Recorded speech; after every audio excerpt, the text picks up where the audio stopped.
Good morning. It's Monday, September 15th. Thanks for joining us for Up to the Minute. I am Dr. Lana Pigal, Northwest College's Director of Communications, and sharing co-hosting duties with me this morning is Isa Machado. She is the HCC TV production specialist. Good morning, Isa. Good morning, Alana. How you doing? I am good. I just can't believe how quickly Monday came. It felt I like we were know. just leaving for Friday. I know the weekend went by so quickly. Yeah. It seems like when you're an adult, the weekends just fly by. Mm-hmm. So tell us how folks can find us at HCC if they can't watch us live. All right, everyone.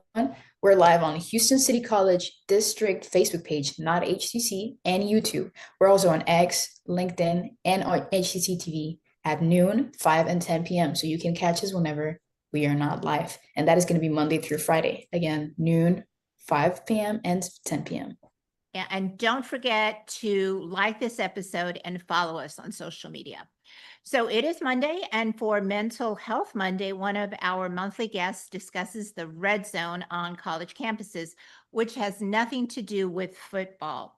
Isa will be speaking with Jessica Bellant. She is Education and Prevention Director for the Bridge Over Troubled Water, and our Mental Health Monday guest. Welcome, Jessica. Thank you so much. I'm happy to be here. Right. Well, Issa will be right with you. But first, Coleman College is here to talk about its advanced medical biotech program with Karlien Smith. She is the program director of the M Lab, H Lab, and BITC at HCC Coleman College for Health Sciences. Welcome back to the show, Karlien. Good morning. Thank you. So that's a lot of labs, but let's first talk about the Medical Biotechnology Advanced Technical Certificate.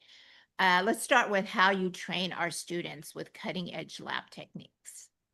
The wonderful thing about our program is that we actually teach the hands-on skills that our students can apply when they go look for careers in developing vaccines, doing cancer diagnostics, or developing new therapies.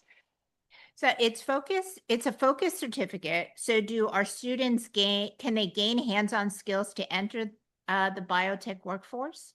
Absolutely. Our students finish the certificate program with the skills, absolute hands-on skills necessary to work in research labs, biotech companies, and any kind of diagnostic testing facilities, or any areas really that have a direct impact on human health. So it sounds like a great stepping stone into advanced degrees or specialized careers in biotech and medicine. It absolutely is, especially for people who are passionate about science and how it applies to technology. It can really help them to make a big, real difference in the healthcare sector of biotechnology. So you've been offering an associate degree as a medical laboratory technician. Tell us about that. It's my passion. I know that it's lab, lab, lab, but lab is my passion, and all of them are related to each other. Our medical laboratory technician program specifically gets students ready for running critical tests that apply to human health that doctors use to diagnose and treat patients in healthcare. Our students get hands-on experience. They learn everything in the class, in the program, so that when they go out into the field, they are actually ready to go straight to work. So it's a 2-year degree with a classroom, lab, and hospital rotations. What does a hospital rotation look like? That is the best part. Our students go to the hospitals. We have several clinical affiliates. We love our hospitals: Methodist, Memorial Hermann, Bentob, LBJ. Shout out to you guys. You guys are our number one fans, and we are your number one fans as well. And if you're interested, just by the way, feel free to contact me if you want to become a clinical affiliate, just putting that out there. But our students go out and they actually help the lab techs perform their jobs so that they can apply their attention to other tests. So even though many other schools don't get students as ready as HCC does, it provides the opportunity for the lab techs, the current bench techs there, to apply their attention to the other students from other schools while our students actually perform the tests and help get all the critical tests and routine tests reported in time. Well, that's great because it sounds like our students, not only are they getting hands-on experience, but they're also helping other students get experience as well. They absolutely do. I love the feedback. Our students typically go in the fall semester, they go 3 days a week for 8 hours to these clinical rotations. And their spring semester, they go 4 days a week for 8 hours a day. Now, And is, they, oh, sorry, I'm I didn't mean to go ahead. interrupt. And they actually do perform everything manually in front of other students as well and offer them tips and tricks on how to better perform the tests. Oh, that's awesome. So they're learning and teaching. That's great. Yes. So is the program nationally accredited, and what is job placement like for our graduates? I'm very proud of our program, all three my programs, but especially HLab and MLab, because MLab just got reaccredited through NACLS, the National Association for Clinical Laboratory Scientists, and we got the full 10-year reward, which is a big deal. That's the longest reward time period they give. HLab is about to undergo reaccreditation in October, but I'm not too worried about it because it's also something else I'm very proud of. We've also had 100% success rate on the national board exam for the past 10 years. And that is a big deal because other schools in the country kind of struggle to meet those marks, as well as our students have 100% job placement rates. We had asked you to join us for our recent Women in STEM and Tech show, but schedules didn't allow for it. We still want to ask you about women in the workplace, especially in these fields.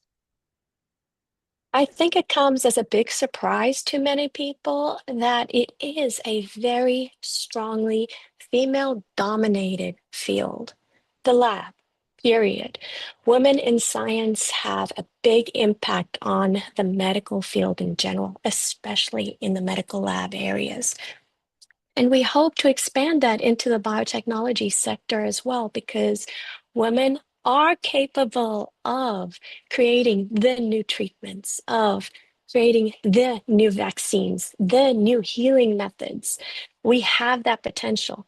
We just need the opportunity. That's great. Well, thank you, Karlien Smith, Program Director for HCC Coleman College's MLab, HLab, and BITC. And we will have your info in our post after the show. Thank you. Absolutely. And after a commercial break, Issa will be back to talk with our Mental Health Monday guest.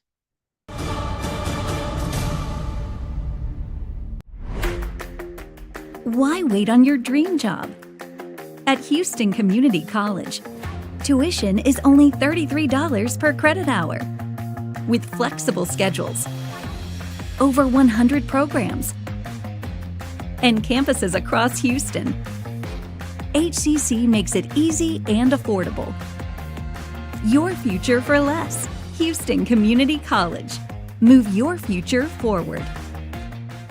Poison Help is a free 24/7 hotline that answers all of your poison questions in over 100 languages. Hello? Poison Help? Hello? When poison happens, we're here for you. Just call Poison Help, 1-800-222-1222. Dear Santa, my mom says I'm a good helper, but you didn't come last year.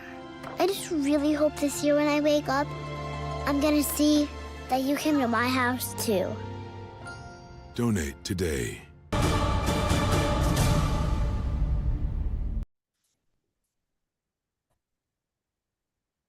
Hello, everyone. Welcome back to Up to the Minute. Moving on, we have Jessica Bellant, an Education and Prevention Director for the Bridge Over the Troubled Waters, Inc., and our Mental Health Monday guest. Welcome back to the show, Jessica. I know you've been here before. Yes, happy to be here. Happy to be here with you, Isa. Thank you so much for being here. Well, I know you're here to talk about the red zone. So could you explain to us what the red zone exactly is and why does it occur on a college campus? Yeah, so the red zone is this time period from the very start of fall semester until Thanksgiving break, where unfortunately more than half of all sexual assaults on college campuses are occurring. And unfortunately, the majority of the students that it occurs to is our freshman students. It's this time where unfortunately it happens because, freshman students come on campuses and they don't know the resources on campuses. They don't know a lot of people. They haven't built strong friendships maybe yet. And unfortunately, there are people on campus who are taking advantage of vulnerable students who don't have the supports that other more senior level students have. There's also a lot of parties going on, right? This first semester, right at the beginning of the semester. HCC doesn't have Greek life like a lot of traditional universities, but it's still really important. Most of us all know someone who is going to a university with this heavy Greek life party scene, and it's so important for us to have this information. You're so right on that. I wouldn't even have thought about it, honestly, and it makes so much sense. In that same line of thought, how or what can we do to prevent this from happening? Yeah, I think it goes back to we need to have conversations with younger people before people go into high school about what is consent, what is a healthy relationship, looking at, how do we make sure people understand their boundaries? How do we talk about what people want or don't want? Um, you know, Talking about safety when we are having fun. We should be able to have fun when we're in college and enjoy ourselves and attend parties and not have to worry about experiencing sexual violence, but also talking about the unfortunate reality that we do know that people do experience sexual violence and how can we keep ourselves safe and talk to people about you're never entitled to someone else's body. If you wouldn't drink and drive, right, you shouldn't be drinking and engaging in sexual activity because we can't get consent the same way. If we're not comfortable getting behind a vehicle, we shouldn't be engaging in that sexual activity. Yes, and I do believe talking about it, making sure that it's not a taboo topic is very important for everyone, for all parties. Mhm. I feel like sometimes it's not talked about as much just because people feel uncomfortable. Mhm. And making people feel more comfortable with talking about these topics would definitely be life-changing to a lot of people. I would Yeah. agree. It's so What? stigmatized, right? And I think part of the Yes. reason why it's uncomfortable is unfortunately so many of us have been through it that it's hard to Mhm. talk about. It's hard to talk about with our children, our friends, because we're worried. Yes, We don't want this to be their reality, right? exactly. We don't want it to be the reality, and we don't want, I think, maybe their perception of ourselves or and other people to be different. We don't Mm-hmm. want them to see us in a different way. Mm-hmm. Exactly. Piggybacking onto this, what are some tips you would give to college students regarding this red zone? Yeah. So first, I would uh, I'd find your people. I would, before you decide to go out and have some fun, have a friend who you trust, who you know is going to help keep you safe. Also, like, trust your instincts. If you feel uncomfortable in a certain situation, trust that, remove yourself from it. If you see something, we talk about bystander intervention is so important. If you see someone does not look like they're okay, if they look extremely under the influence and someone, who you don't know if they're close with, someone maybe is trying to pull them into a car or leave with them, check in on them. Hey, are you okay? Did you come with friends? Is this your friend? Are you okay leaving with this person? I think that does wonders when we check in on each other. We have a society where often it's like, oh, that's not my business. I'm gonna, they're probably fine. It doesn't hurt to check in and trust our instincts once again when something feels off and take care of one another. Because, like I said, unfortunately, this is going to happen. How can we have conversations to keep us as safe as possible? And how do we know our resources on campus if someone does disclose to us or something does happen to us. I do want to emphasize on that, checking in on one another, because it's so important. It's so important. It's so important to be a community in that sense, and to just take care of each other. Like, we got to take care of the people around us all the time. There's this, like, we were talking about the stigma, and we were talking about how we don't want people to view us different, especially people that have experienced this sort of thing. What's the proper way, and how does one support someone who has disclosed experiencing sexual violence to us? I think it's very, also, like, it's hard because it's a taboo topic, and we are trying to talk about it more, but I think sometimes people don't know how to react. People don't know how to address it.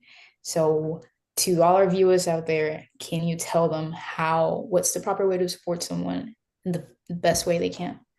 Yeah, I mean, I always say it's as simple as believing them and listening to them. We don't need to have all the answers. We don't need to have the perfect words to say. There are often no perfect words to say. As long as we believe them, we care about them, we're being supportive and compassionate with them. That's what survivors want. We want to be heard and seen and validated, believed. Hey, you know what? You can be honest. I'm not sure what we do from here, but I'm here to help you figure it out. Let's get online. Let's Google it. Let's see who are, is there an agency like the Bridge Over Troubled Waters? You want to call that hotline or go talk to a counselor or an advocate? Do you want to go to the school and talk to their Title IX coordinator? Do you just want to sit and wait and just sit here and we'll hang out together for a while, right? Do you want to spend the night at my place tonight? We'll get food, whatever. Supporting a survivor, really the most important thing is don't ask them a bunch of questions. Just listen, let them share, let them know it's never their fault. Survivors know when they're being cared for and believed.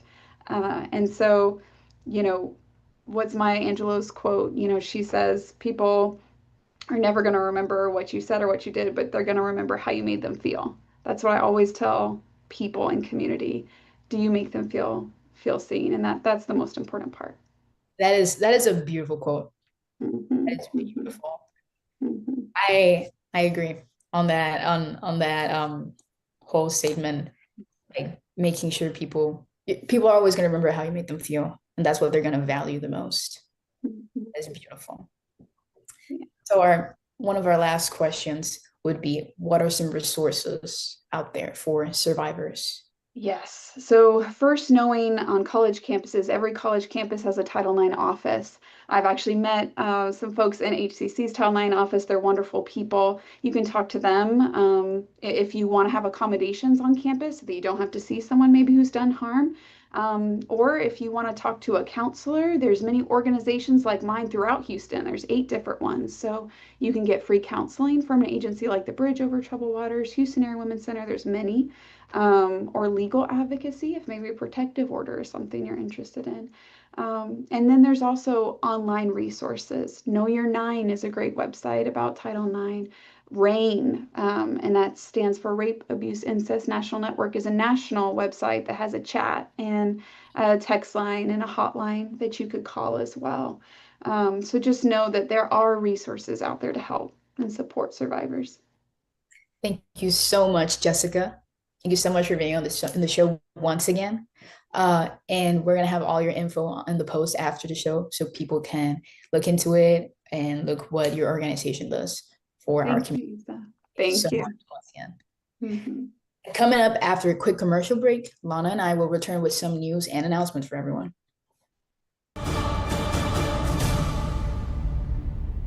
¿Por qué esperar para el trabajo de tus sueños? En Houston Community College, la colegiatura es de solo $33 por hora de crédito. Con horarios flexibles y campus en todo Houston, inscribirse en HCC es fácil y accesible. Houston Community College. When a child is sick, there's one thing they need: a really big cookie. Welcome to RMHC. We're not big on poking sticks and beeping machines, but we're the best at playing dress up. We think the Tooth Fairy should travel everywhere, and while hospitals have doctors and nurses, we have mom and dad. Because at Ronald McDonald House Charities, we help families feel at home, even when they can't be. Our individual voices are powerful, but not everything has a voice. Let us be a voice to the voiceless. It's time to speak up for nature. Welcome back. Did you all know that we actually have a Constitution Day? Well, come and join our own co-host, Dr. Nicholas Cox, chair of HCC's History Department, for an online panel of how the Constitution is used to guide today's most pressing issues. Later, a fun trivia contest will offer winners $25, $15, and $10 gift cards. And that is happening Wednesday, September 17th on Teams. 12:30 is the panel discussion, and 6 p.m. is the Constitution Day trivia contest. Check out our post after the show for more information. And Isa, it is time to celebrate Hispanic heritage. Yes, it's Hispanic Heritage Month kickoff. Today's the first day of Hispanic Heritage Month, so HCC celebrates 30 days of activities. Students, faculty, and staff can join a celebration this week to launch the festivities. There's going to be an event at the A-Leaf Bissonnette campus. That's going to be from 11 a.m. to 1 p.m. Thursday, September 18. If you're Hispanic, make sure to wear something that represents your culture, wear something that represents your country, because it's very important to highlight our culture. Check our post after the show for more info. And here at HCC, we definitely like to cultivate wellness. So HCC Coleman College will host Prairie View A&M for a special wellness event. Students, faculty, and staff check their pulse, so to speak, as well as get some wellness stats. That's 8 a.m. to noon, Friday, September 19th at the Coleman Tower Atrium. Check out our post after the show for more info. And Isa, we have an art exhibit coming Yes, up. I love this art exhibit. It's the Prisoner Experience Southeast Art Exhibit, in which HCC students have received a grant from the Library of Congress to explore connections between the historic Sugarland 95 convict labor gravesite and contemporary mass incarceration. Their work includes all sorts of artwork, from photographs, audio recordings, documents. It's a wonderful collection. I remember doing a assignment upon Sugarland 95 when I was my first semester at HCC. So it's definitely something interesting to go and check out. This artist reception starts at 5 p.m. on October 2nd, which is a Thursday. And the exhibit is going to run all the way through October 24th. So you still have time to catch it. It's on the East Side Wedge space, and you can check our post after the show for more info. Yeah. And there's still time to find financial help for fall 2025. Students can set themselves up for success by exploring financial aid options, from grants and scholarships to loans and work study programs. Check out our post after the show for registration information. And Isa, fall registration continues to this day. Yeah, there's still time to register for the fall semester if you haven't. There's still time, and you can do second start classes, which are about to start, I'm pretty sure. And we have different modalities for the programs, such as online anytime, online auto schedule, hybrid, which is both face-to-face and partially virtual, so it's a mix of both, in person, and we have hybrid lab. To learn more about these HCC programs and how you can apply and get your education. Okay, and coming up, we'll congratulate HCC's new Dean of English and Communications, Dr. Danielle Stagg. She'll also talk about International Deaf Awareness Week. And for Tasty Tuesday, we welcome the return of Pondicherry, the popular Indian restaurant in the Upper Kirby District. And make sure you like this episode and follow us on social media. Thank you for joining us. Thank you, Isa. We will see you next time.